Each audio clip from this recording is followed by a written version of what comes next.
안녕하세요. 오면사입니다. 안녕하세요. 저는 올해 48살이고 직장 생활은 20년 넘게 했고 결혼한 지는 18년째네요. 남편과는 대학 동아리에서 만나 4년 연애 후 결혼했습니다. 지금은 중학생 아들과 초등학생 딸 이렇게 두 아이를 키우며 살아가는 평범한 워킹맘입니다. 제가 다니는 회사는 중견기업이고 주로 사무직 일을 합니다. 워낙 꼼꼼한 편이라 잡무든 보고서든 묵묵히 잘 해내는 스타일이라 팀에서도 신뢰를 많이 받는 편입니다. 그렇게 20년 넘게 꾸준히 일하며 아이들 키우고 대출 갚고 월세에서 전세로 넘어가며 살림을 읽어왔습니다. 남편은 공기업에서 일하다가 작년에 명예퇴직을 했어요. 그동안 큰 탈 없이 회사 생활해왔고 저희 둘 다 안정적인 삶이 목표였기에 모은 돈은 다 미래를 위한 미천처럼 여겨왔습니다. 시어머니는 서울 근교에 살고 계시고 저만 보면 내리 3시간은 말을 계속할 정도로 말이 많으신 분이세요. 저는 그렇게 살림에도 육아에도 회사 일에도 어느 하나 소홀함 없이 버텨왔어요. 맞벌이 부부로 살아오며 아이들 키우고 집안 살림 돌보고 시댁 행사며 제사며 빠짐없이 챙기며 살아왔죠. 사실 결혼 초기에는 남편은 저와 함께 삶을 일구어갈 사람이라 믿었기에 그의 가족들에 대해서도 노력하며 살았어요. 시어머니는 남자는 바깥일, 여자는 안살림이라는 구시대적인 사고를 고수하셨던 분입니다. 그래서 같이 벌어도 여자는 안살림을 맡아야 한다고 생각하는 것 같았어요. 남편이 벌어온 돈은 진짜 돈이고 며느리가 벌어온 돈은 가짜 돈일까요? 똑같은 돈을 벌어오는데 왜 여자만 살림을 도맡아 해야 할까요? 남편이 밖에서 일하고 들어오면 고생했다고 하면서 며느리가 밖에서 일하고 들어오면 바쁘다 라고 하시는 분이죠. 참 불합리한 분이 저희 시어머니였습니다. 시누이는 어릴 적부터 엄마 뒤에 숨는 스타일로 자기 책임을 잘 지지 않는 사람이었죠. 시어머니는 그런 딸을 감싸면서도 오빠인 제 남편에게만 지나치게 엄격한 기대를 부여했고 남편은 그걸 당연하게 받아들이며 자라온 사람이었어요.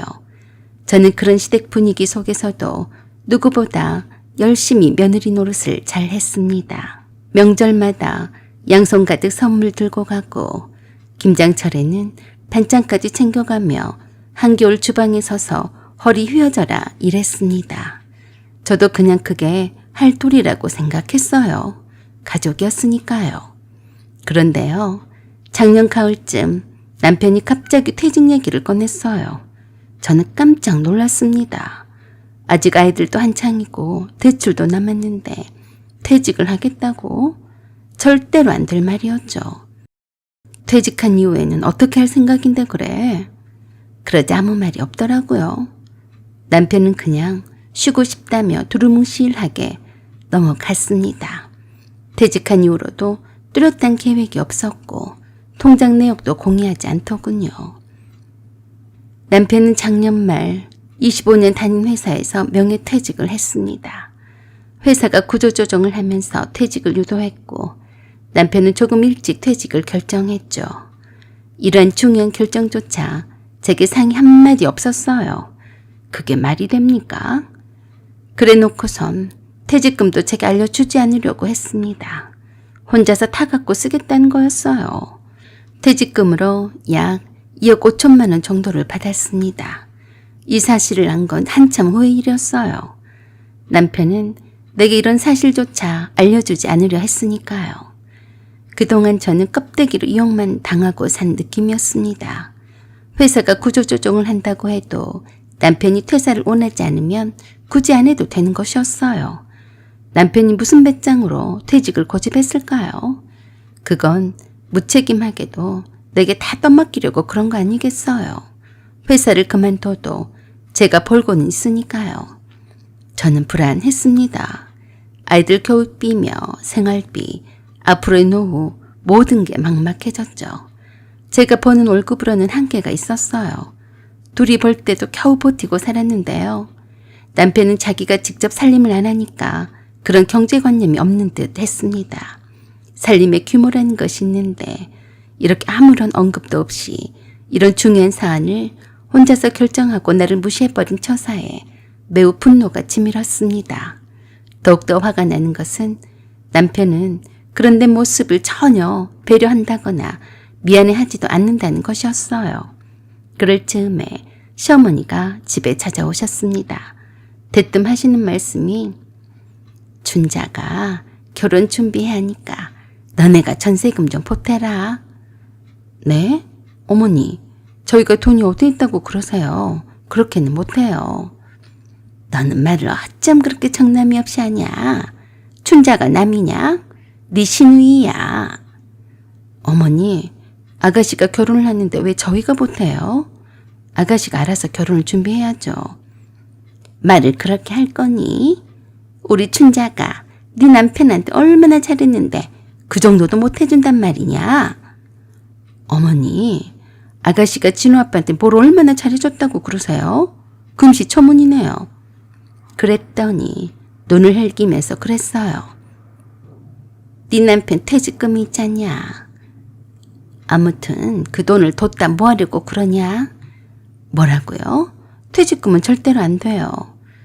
그 돈으로 애들 학비도 써야 하고 쓸 데가 얼마나 많은데 아가씨 결혼자금으로 쓴다는 거예요. 절대 안 돼요. 그러자 제게 그러셨어요. 웃기고 자빠졌네. 내 아들 돈이다. 너는 상관 마라. 라고 하시며 남편을 기다리다가 돌아가셨어요. 갑자기 생긴 남편 퇴직금에 환장해서 달려드는 꼴이라니 어이가 없더라고요.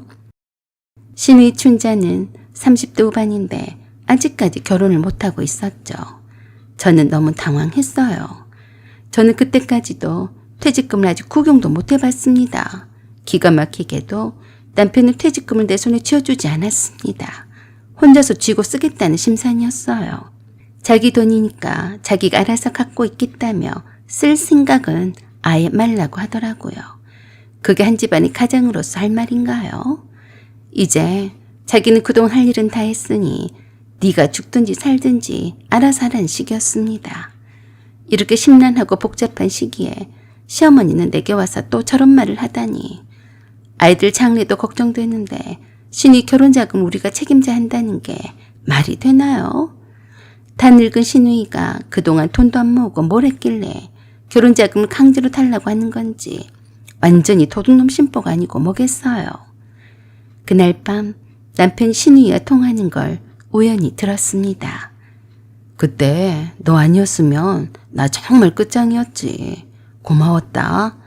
라는 말을 듣는 순간 가슴이 철렁 내려앉았습니다. 결국 따져묻자 남편은 무거운 한숨과 함께 모든 걸 털어놓았습니다. 알고 보니 남편은 후배와 함께 코인에 손을 댔다더군요. 처음에 100만 원으로 시작했는데 수익이 커지게 되자 대출까지 받아서 5천만 원이 넘는 투자를 했다가 대폭락을 맞았다고 했습니다. 그 사실을 저만 모르고 있었던 거예요. 남편은 회사에서 망신당할까 봐 숨겼고 마침내 신이 춘자에게 돈을 빌렸다고 했어요. 신이가 그 돈의 일부를 대신 갚아준 거죠. 그리고 그 사실을 시어머니도 알고 있었답니다. 알고 보니까 시어머니와 신우이가 이런저런 이유로 남편의 퇴직금을 노리고서 일부러 빨리 퇴직을 하라고 유도했던 겁니다. 그런데 정작 저는 아무것도 모른 채 남편의 퇴직마저 순수하게 믿고 받아들였던 겁니다. 그 순간 등골이 오싹해지더군요. 그들 셋은 알면서도 일부러 저만 모르게 했다는 사실이 소름이 돋았습니다. 어떻게 그럴 수가 있는 거죠? 남편에게 따져 물었지만 오히려 큰 소리만 쳤습니다. 내 퇴직금인데 네가 왜 신경을 써? 뭐? 네 퇴직금이라고? 그래, 내 돈이니까 내 맘대로 한 거야. 네가 뭔데 인상을 쓰고 달려드는 거야? 그렇게 무책임하게 말할 거야? 무책임하긴 뭐가 무책임해? 내가 내 돈으로 내 맘대로 하겠다는 건데 왜 간섭이야? 오히려 나를 나쁜 년 취급을 했습니다. 마치 남편의 퇴직금에 환장을 해서 탐내는 도둑년쯤으로 여겼어요.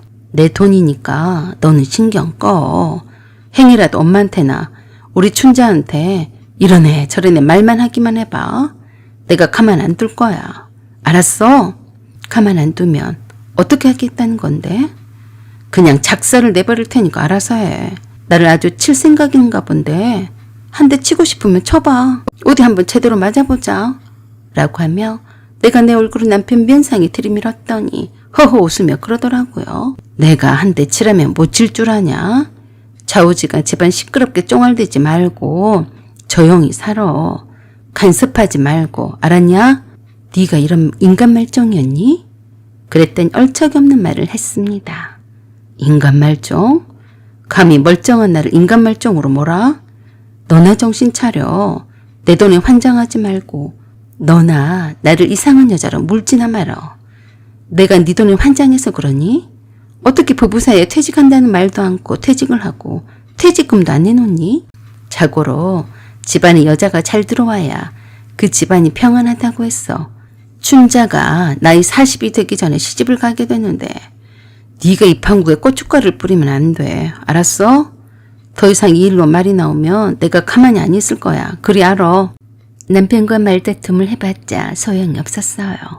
완전히 나를 개무시하더라고요.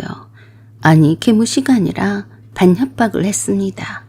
한 번만 더 이 문제를 가지고 왈가왈부를 하면 주먹을 한 대 쳐버리겠다고 위협을 가했어요. 남편은 충분히 저에게 폭력을 휘두르고도 남을 사람이었어요. 시아버지가 돌아가시기 전에도 시아버지가 시어머니를 주먹으로 쳐서 시어머니 어금니 2개가 나간 적이 있었는데요. 그걸 본 남편이 바로 그 자리에서 시아버지 멱살을 잡고 흔들었습니다. 주먹을 시아버지 얼굴 앞에다 쥐어박으며 그랬었죠. 다시 한번 엄마를 때리면 제명에 못 살 줄 알아. 알았어요? 그때 남편의 얼굴을 보고 참 놀랐어요. 내 앞에서도 서슴지 않는 그 행동이 심상치 않아 보였거든요. 시어머니가 시아버지가 살아 생전에 사랑도 못 받고 늘 기죽어 살아서 그런지 남편은 그런 시어머니를 무척 가엾게 느꼈습니다. 불쌍하다고 생각을 했나 봐요. 그런 것은 이해를 하겠어요. 하지만 나에게는 시아버지가 하던 것처럼 하던 걸요. 눈에 보고 배운 것이 그런 거니까 어쩔 수가 없을까요? 이런 모멸감을 주는 남자와 살 수는 없다고 생각을 했습니다. 그때부터 머릿속에 수많은 생각이 들었습니다. 그동안 제가 감당했던 희생과 인내가 뭐였나 싶더라고요. 그 시간들이 너무 아깝고 안타까워서 속이 상했어요. 그날 밤 아이들이 자는 모습을 보며 눈물이 왈칵 쏟아졌어요. 배신감 때문에 분노가 치밀더군요. 화가 나서 속상해서 났던 눈물이었어요. 나는 누구를 위해 이렇게 애써왔나? 누가 나를 지켜주고 있었나? 이대로는 도저히 함께 살 수가 없더라고요. 다음 날 저는 출근길에 부동산에 들러 공공임대 아파트나 원룸 등 알아봤어요. 남편과 따로 살아야겠다는 결심이 섰던 거죠. 집에 돌아왔더니 시어머니가 와 있었어요. 낯빛이 좋지 않은 나를 보더니 그러더군요. 얼굴이 왜 그러냐? 나를 봐도 보는 둥 마는 둥 하고 왜 그러냐니까. 대답하기 싫었습니다. 나도 하기 싫은 것은 이젠 하지 않기로 했어요. 그랬더니 계속해서 나를 따라다니며 잔소리를 해댔어요. 네가 나한테 불만이 있냐? 왜 내 말에 대꾸도 안 하냐? 그래서 제가 그랬습니다. 어머니, 진우 아빠 퇴직금 말이에요. 그래, 그게 어쨌다는 거냐? 어머니도 알고 있었죠? 뭘 말이냐? 아시면서 그러세요. 아가씨한테 진우 아빠가 코인으로 빚진 돈을 갚은다고 하던데요. 그래, 당연히 빚을 졌으면 갚아야지. 그게 그렇게 억울해서 나한테 그러는 거냐? 어머니가 아셨으면 저한테 말씀을 해주셨으면 오죽 좋아요. 나만 쏙 빼놓고 섭섭해요. 별것이 다 섭섭하다고 하네. 그건 다 너를 위해서 그런 거야. 네가 알면 속만 상하지 별 수 있냐? 그래도 그때 우리 춘자가 아니었으면 어쩔 뻔했냐. 그래서 형제간이 최고야. 아무튼 저는 너무 속상해요. 회사에서 퇴사를 하란다고 곧바로 한 것도 마음에 안 들고요. 그러자 시어머니가 얼척이 없다는 듯이 내게 그러더군요. 네가 벌고 있는데 뭔 걱정이냐? 그동안 내 아들이 번 돈으로 잘 살았으면 되지. 무슨 걱정이야? 네? 어머니, 말씀을 꼭 그렇게 하셔야겠어요?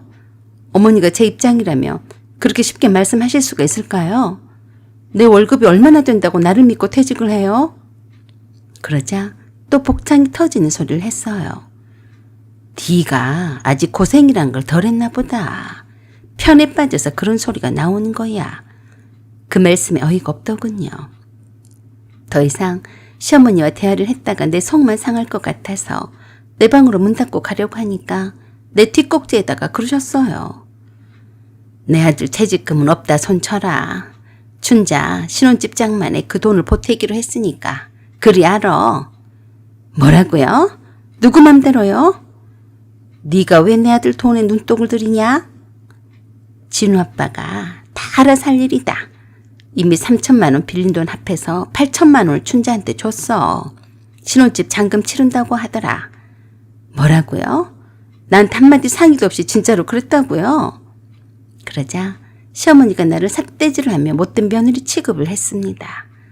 너는 어째서 그렇게 못돼 퍼먹었니? 진우 아빠가 힘들 때 춘자가 선뜻 돈을 빌려줬다. 그런데 춘자가 결혼을 하는데 오빠가 그 정도도 못해주냐? 네가 뭔데 형제간의 우애를 막는 거니? 아주 못됐구나. 그래서 저도 악바리가 되더라고요. 그래요? 전 이 집안에 아무것도 아닌 존재이니까 끼리끼리 마음에 맞는 사람끼리 잘 살아보세요. 이젠 어머니 얼굴 안 보고 살고 싶네요. 라고 하며 짐을 싸기 시작했습니다. 시어머니는 그런 내게 웃기고 자빠졌네. 너 지금 쇼하냐? 오기는 있는 대로 다 부리네. 라고 하면서 비웃고 집에서 나갔어요. 그 돈 우리 부부 노후 준비도 하고 아이들 교육 자금이었어요. 남편이 퇴직을 하자마자 시어머니가 남편에게 전화해서 그러더라고요. 고생 많았다. 이제 좀 쉬면서 살아라. 네가 일찍 퇴직해서 나는 참 다행이다 싶다. 나는 남편이 퇴직을 해서 어떻게 생활을 해나가나 싶어서 막막했는데 그런 말씀을 하셨더라고요. 누구를 믿고 남편에게 푹 쉬라고 하겠습니까? 며느리 나를 믿고 그런 거죠. 아들은 놀게 하고 며느리는 더 고생을 시키겠다는 거 아니겠어요? 아니나 다를까 그때 시어머니가 제게 그랬습니다. 내 아들이 그동안 고생을 많이 했으니까 네가 조금 힘들더라도 부지런 좀 떨어라. 일만 하다가 갑자기 일을 그만두면 처음엔 적응이 안 될 게야. 네가 아침 출근 전에 조금 더 일찍 일어나서 밥도 챙겨놓고 퇴근한 즉시 집에 일찍 와서 장도 봐서 따순 밥 차리고 해야 할 게야. 네가 고생이 되겠다만 어쩌냐 그렇게 해야지. 어이가 없는 시어머니의 말씀이셨죠. 퇴직을 한 사람이 집에서 청소도 하고 빨래도 하고 밥도 차려놓고 일하고 온 마누라를 기다리고 있어야 하는 거 아닌가요? 참고로 남편은 퇴직 후에도 다른 계획은 없었어요. 지금까지 하루도 안 빼고 밖으로 나돌면서 술 마시고 돌아오곤 합니다. 내겐 어디로 간다는 말도 없어요. 집안일 어떻게 돌아가든지 말든지 전혀 관심도 없더라고요. 오로지 자기 자신한테만 신경을 썼어요. 그래도 아무 말도 않고 살았습니다. 왜냐고요? 해봤자 소용이 없으니까요. 싸움밖에 더 되겠습니까? 남자들이 갑자기 퇴직을 하면 우울하다고 하던데 집에 있는 것보다는 밖으로 돌아다니는 것도 낫다고 생각을 했는데요. 제 생각이 틀린 것 같습니다. 퇴직금을 내게 주지도 않고 혼자 쓰겠다는 남편을 지켜보는 내가 얼마나 불안불안하겠어요. 난 여태 단 한 번도 해외여행을 다녀온 적이 없었어요. 회사에서 보내주는 단체 패키지 여행 갔다 온 적이 있었어도 개인적으로 친구들과 또는 가족들과 함께 가본 적이 없습니다. 그런데요, 남편은 퇴직을 하자마자 부담 없이 훌쩍 해외여행을 떠나더군요. 그것도 내게 말 한마디 없이 상의 한 번 안 하고요. 나를 완전히 개무시하는 처사이죠. 남편이 해외여행 가겠다고 굳이 그러면 가지 말라고 하겠습니까? 남편이 혼자서 하고 싶은 대로 돌아다니다 보니까 제가 남편과 얼굴을 마주하고 얘기할 시간이 없었어요. 어느 날 캄보디아를 다녀왔던 남편을 붙잡고 말했습니다. 당신 퇴직금, 우리 집 대출 일부 갚고 아이들 대학 자금도 있어야 하잖아. 그랬더니 남편이 뭐라고 했는지 아세요? 진우 엄마, 지금 이 기회 아니면 어머니가 마음 편히 도와줄 기회가 없어. 돈이 조금 있을 때 도와줘야지. 엄마가 이번에 전세금도 올랐는데 이왕 그럴 바에야 다른 집으로 이사를 가고 싶으시대. 그래서 내가 보태드리기로 했어. 뭐? 얼마나? 8천만 원이야. 기가 막혔습니다. 8천만 원이라고? 그럼 퇴직금은 남는 게 없잖아. 우린 어떡하라고 그래? 그러자 버럭 화부터 냈습니다. 그게 네 돈이냐? 내 돈이야. 너나 내 돈에 침 흘릴 생각일랑 마라. 그리고 그 전세금 어차피 엄마가 돌아가시게 되면 우리 것이나 마찬가지야. 말은 참 쉽게 하더라고요. 신의 결혼자금과 빚진 돈 합해서 5천만 원에 시어머니 이사갈 비용과 전세자금으로 8천만 원에 미친 거 아닌가요? 그것도 나와 아무런 상의도 없이 말입니다. 그리고 며칠 뒤 시어머니랑 통화하면서 우연히 알게 된 충격적인 사실이 뭔지 아세요? 신의 신혼집 전세 계약도 이미 끝났고 돈도 이미 입금됐다는 거였습니다. 진우 엄마냐? 춘자랑 집 보고 왔다. 내가 그동안 우풍이 심한 주택에서 사느라 얼마나 힘들었냐. 따뜻한 아파트에서 사는 것이 소원이었는데 마침 춘자랑 받은 아파트가 있었는데 다행히 계약을 잘하고 왔다. 아파트면 전세가가 꽤 될 텐데요. 진우 아빠가 돈을 보탰다. 네? 진우 아빠가 돈을 보냈어요? 왜 그렇게 놀라냐? 네가 지금 내 아들이 나한테 돈을 보내는 게 마음에 안 드는 치구나.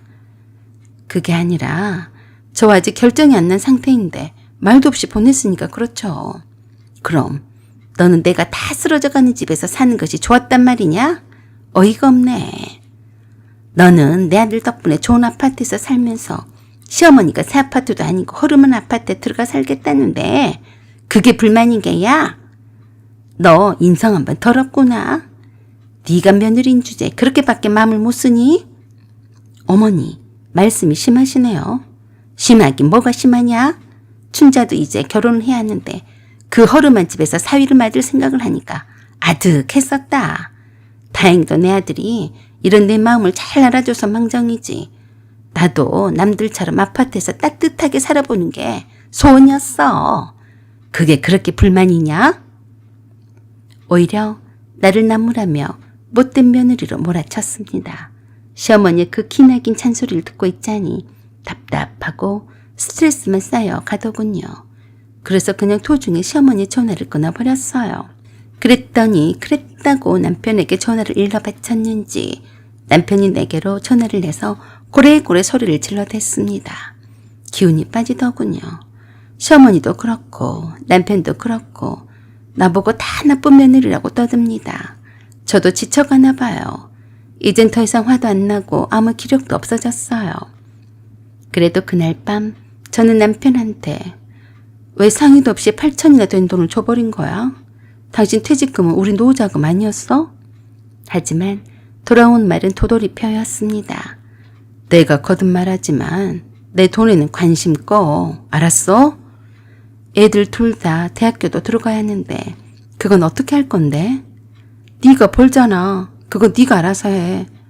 그 순간 심장이 쿵 내려앉았어요. 벽에다 말하는 것이 차라리 나을 정도였어요. 정말 답답하고 또 답답했습니다. 대화가 안 되니까 저만 속이 상하기만 했어요. 내가 지금까지 무슨 짓을 하고 산 거지? 출산휴가 없이 복직하고 아이들 방학엔 새벽 출근에 야근도 마다하지 않으며 학원비에 쪼들려가며 살아온 게 누구 덕인데 내가 뭐하러 이렇게 사서 고생을 하는 걸까? 그래서 그날 밤 저는 남편에게 말했습니다. 앞으로 돈 문제는 당신이 알아서 해. 더 이상은 참지 않을 거야. 그리고 다음 날 제 개인 명의로 통장과 적금 상품을 다시 정리했어요. 나만의 미래를 준비하기로 결심한 거죠. 남편이 퇴직금을 내놓지도 않고 자기 돈이니까 탐내지 말라고 했던 것처럼 저도 내 노후 걱정을 아니할 수가 없었죠. 제 월급에서 생활비는 한 푼도 쓰지 않기로 했습니다. 아니나 다를까 남편이 퇴직했다는 이유만으로 남편은 생활비를 한 푼도 안 내놨어요. 그래서 밥도 안 차려줬습니다. 애들 반찬만 해놓고 아무것도 안 해줬어요. 해줄 이유가 없었죠. 손이 없어요. 발이 없어요. 밥은 남편이 직접 해먹어야죠. 남편은 내겐 남보다 못한 관계였어요. 집안일도 안 했어요. 애들을 위한 최소한의 것만 했습니다. 퇴근 후에는 수영장도 다니고 헬스장도 다녔어요. 저를 위해서 돈을 쓰기로 했습니다. 그리고 바로 회사에 반찬을 내고 법률구조공단을 찾아갔습니다. 내가 모은 예금통장, 아이들 학자금 펀드, 청약저축, 그리고 퇴직금 내역을 꼼꼼히 정리했습니다. 그러던 어느 날 난 애들과 함께 남편과 함께 살던 집에서 떠났습니다. 남편에게는 말 한마디 안 해줬어요. 남편이 친구들과 등산 모임에서 2박 3일 떠난 시점이었어요. 마침 시기가 잘 맞아서 저희가 살던 전셋집이 잘 팔렸고 그 전세금으로 다른 곳으로 이사를 가버렸어요. 그랬더니 남편이 등산을 갔다가 실컷 놀다가 와서 문이 안 열리자 당황을 한 모양이었습니다. 저는 그때 회사에서 일하고 있었는데 전화를 했더라고요. 당신 이게 뭐한 짓이야? 나 몰래 이사를 갔어? 누구 맘대로 전셋집을 내놓은 거야? 내 맘대로야. 너도 네 맘대로 했잖아. 어머니 집으로 이혼 서류를 보낼 테니까 도장 찍고 연락이나 줘. 애들한테도 당신과 이혼을 한다고 다 말해줬으니까 함부로 애들 흔들 생각은 마. 그랬더니 회사로 쫓아오겠다고 난리 부르스를 치더군요. 그러던지 말던지 알아서 하라고 했습니다. 그때부터 남편은 시어머니와 함께 살고 있습니다. 남편이 순순히 이혼해줄 인간이 아니었어요. 그 후로 1년 반 동안은 우여곡절이 많았지만 결국 이혼을 했습니다. 내 맘은 확고했으니까요. 그동안 남편은 내가 설마 진짜 이혼하겠냐 싶었는지 내게 그랬습니다. 너 애들 어떻게 키울 건데? 같은 말을 하며 으름장을 놨습니다. 근데 이상했어요. 도리어 남편이 그런 말을 하자 마음은 더 편안해졌고 나 자신에게 솔직해진 느낌이 들더군요. 결국 남편은 버티다가 협의 이혼을 받아들였습니다. 사인하는 날 도장 찍는 손이 조금은 떨렸습니다. 하지만 내 얼굴은 한없이 단호했고 마음엔 후련함이 밀려왔습니다. 아이들 양육료는 내가 가져왔고 남편은 양육비로 월 80만 원씩 보내기로 합의했습니다. 물론 지키는지는 또 다른 문제였지만요. 그렇게 나는 결혼 생활 18년 만에 정말 내 인생을 다시 시작하게 되었습니다. 처음엔 불안했지만 너무도 명확하게 느꼈어요. 그동안 나답지 못하게 살아왔다는 것을 말이죠. 이왕이면 이혼을 하지 않고 살면 좋겠지만 그렇지 않으면 죽을 때까지 당하고만 살 테니까 그건 내 인생에 전혀 도움이 안 되겠죠. 주말이면 작은 카페에 가서 라떼 한 잔을 마시며 내가 겪은 지난 세월을 곱씹곤 합니다. 다시는 그 시절로 돌아가고 싶지 않다는 생각이 듭니다. 그리고 문득 나 자신에게 속삭입니다. 이제부터가 진짜 나의 인생이야. 사연은 여기까지입니다. 구독과 좋아요, 알림 설정 부탁드려요. 감사합니다.